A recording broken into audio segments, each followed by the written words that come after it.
A ver, bendiciones en el nombre de Yeshua HaMashiach. En este video quiero hablar acerca del calvinismo o de los 5 puntos calvinistas, ya sea la predestinación, la perseverancia de los santos, la elección incondicional de Dios, los 5 puntos del calvinismo. Hay un brote inmenso de calvinismo en la iglesia evangélica y no es de ahora, es desde hace muchos años. Hay un despertar acerca de defender el calvinismo o las ideas calvinistas. Recordemos que Calvino no fue el primero que habló de una predestinación. Antes de Calvino, San Agustín de Hipona menciona mucho la elección, la predestinación, y San Pablo también. Sí, porque es posible que ya usted esté pensando y diciendo, este está perdido. Antes de Agustín, Pablo habló de la predestinación. Es verdad, Pablo habló de la predestinación. Pero hay un detalle aquí y quiero aclarar algo, y es que esa predestinación total, absoluta de Dios acerca de los individuos para salvación, esa predestinación o elección de la cual las personas no se pueden salir, no es bíblica. No es bíblica. No es bíblica. Y este video quizás sea muy breve, quizás no tenga el tiempo necesario para explicar ese tema, porque es un tema complicado. La predestinación es una teología o es una doctrina bíblica. Hay predestinación de Dios para ciertas personas, para ciertos liderazgos o ciertos ministerios. Pero esa predestinación que plantea el calvinismo, Agustín de Hipona, de personas que Dios eligió y ya están salvos, siempre salvos y no caerán de la gracia, es totalmente antibíblica. Si usted cree que ya Dios lo eligió y usted está salvo y usted nunca va a caer y usted no tiene nada que hacer porque Dios lo escogió primero y usted estaba perdido y usted no aceptó a Cristo, sino que Cristo te escogió primero, usted realmente está perdido. ¿Dónde está el problema? ¿Dónde está el meollo de este asunto? En que los calvinistas pretenden elevar la soberanía de Dios. El calvinismo presenta a un Dios soberano que determina y elige al hombre. Y el hombre no puede hacer nada. El hombre no tiene la capacidad para aceptar a Dios. La gracia es irresistible. Dice uno de los puntos del calvinismo. Si ya Dios te eligió, usted no se va a resistir a esa gracia. Eso es totalmente incierto. A todos los calvinistas yo siempre le pregunto, ¿dónde quedó Salomón? ¿Qué pasó con Salomón?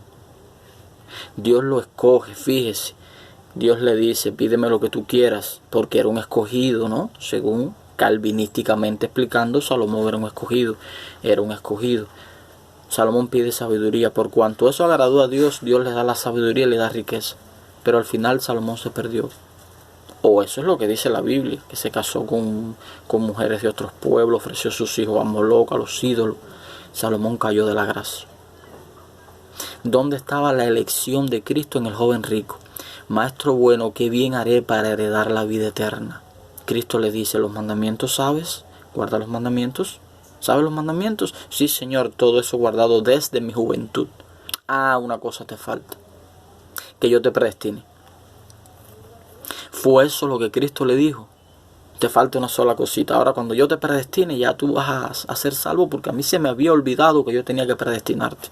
No, una cosa te falta. Vende todo lo que tienes y da solo a los pobres. Se fue. Aquel hombre, Cristo dijo, es difícil para un rico entrar en el reino de los cielos. Cuando analizamos los 10 mandamientos de Éxodo 20 a la luz del calvinismo no tiene sentido.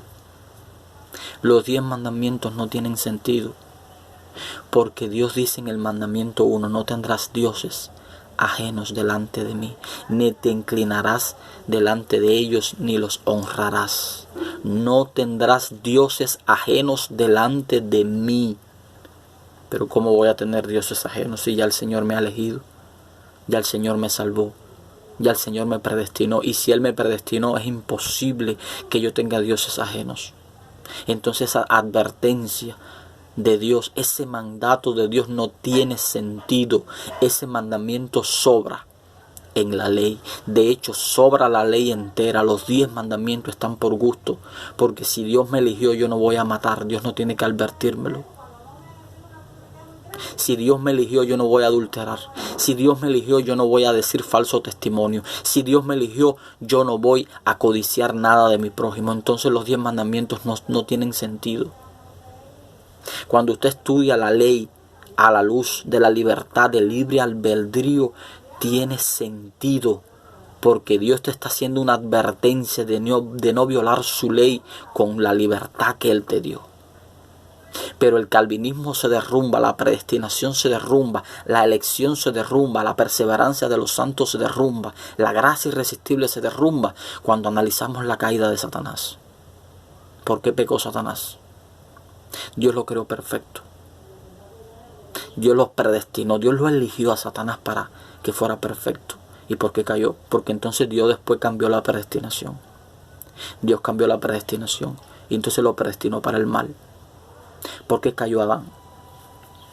Dice el calvinismo que todos están perdidos. Por lo tanto, ninguno merece la salvación de Dios. Ninguno merece la salvación, ninguno merece salvarse. Ok, estamos perdidos. Pero ¿qué culpa tengo yo de estar perdido? Porque yo estoy perdido por la caída de Adán en el pecado. ¿Y qué culpa tengo yo de la caída de Adán? Entonces Dios no es injusto si de entre de los millones de perdidos escoge un grupo para salvarse y deja a los otros perdidos. No es injusto Dios. No es injusto Dios. ¿Qué culpa tengo yo de que Adán pecó? ¿Qué culpa tengo yo de nacer en pecado? ¿Qué culpa tiene un niño de nacer con piel negra o piel albina? Entonces Dios no me va a escoger porque no quiere, porque yo soy un pecador de nacimiento. ¿Y por qué Dios dejó que Adán pecara? ¿Por qué Dios no impidió que Adán pecara?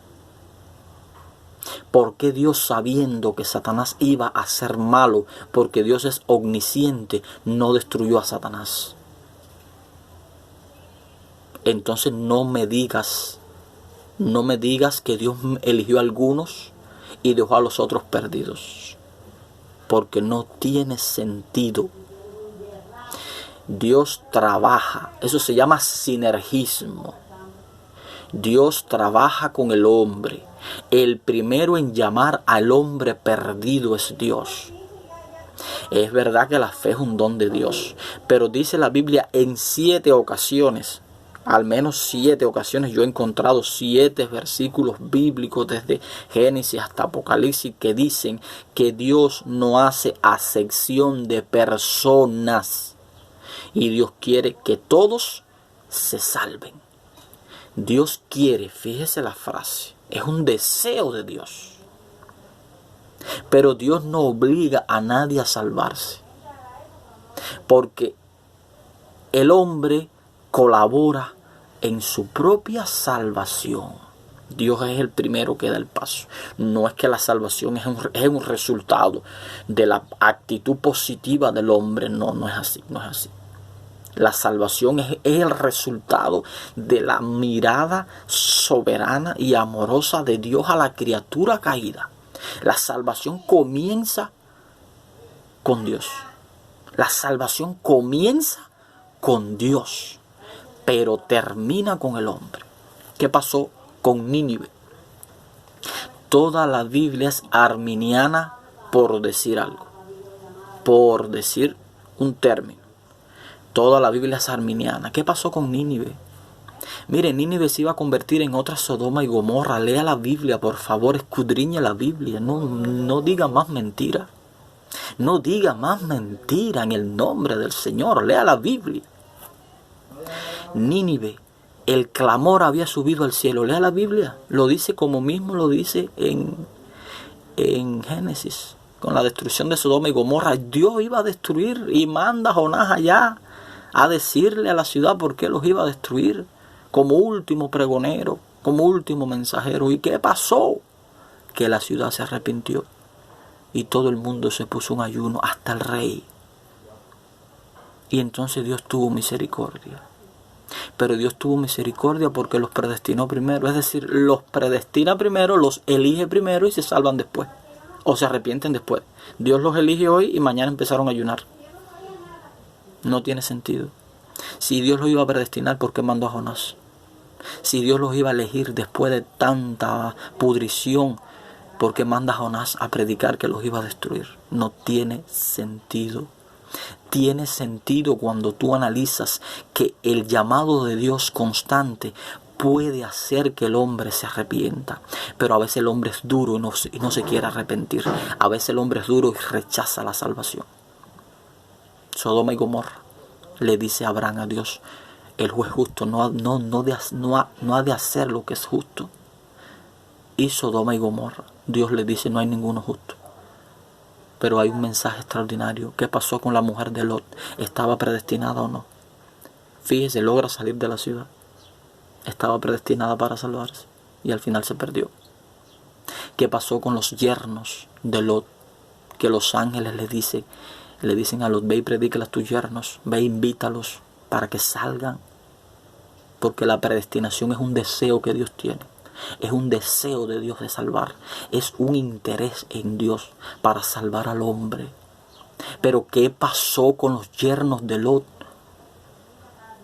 No quisieron salvarse. Dice la Biblia que ellos pensaron que Lot se burlaba.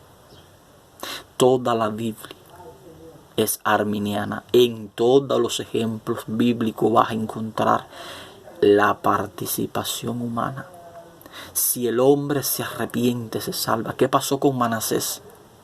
Primero fue un rey pecador, impío, pagano. Pero luego Dios los predestinó. Luego Dios los salvó, lo eligió y entonces Manasés se arrepiente. Hermano querido, la predestinación de Dios es para ministerios. Dios predestinó a Jeremías. Una persona un día me citó el ejemplo de Jeremías. Le dije no. Jeremías fue predestinado para un ministerio, para profeta. Y Pablo fue predestinado para apóstol de los gentiles, escogido. Dios lo escogió para eso. Pero en cuanto a la salvación, no hay una predestinación absoluta. Hay versículos bíblicos que ahora no tengo tiempo para explicártelos todos, pero hay muchos versículos que dicen que hay que orar por nuestra salvación. Hay un versículo que dice, mirad que no caigáis de la gracia. Mirad, preocupaos por vuestra salvación. Orad, no sea que siendo escogido. Explíqueme este versículo, muchos son llamados y pocos los escogidos. ¿Por qué son pocos los escogidos? Si muchos son llamados. Si ya eres elegido, eres escogido y todos los llamados son escogidos. Pero muchos son llamados y pocos escogidos. ¿Por qué escogidos? Porque no cumples. Dios llama, pero son escogidos solos los que le obedecen. En otro video vamos a seguir. Que Dios te bendiga.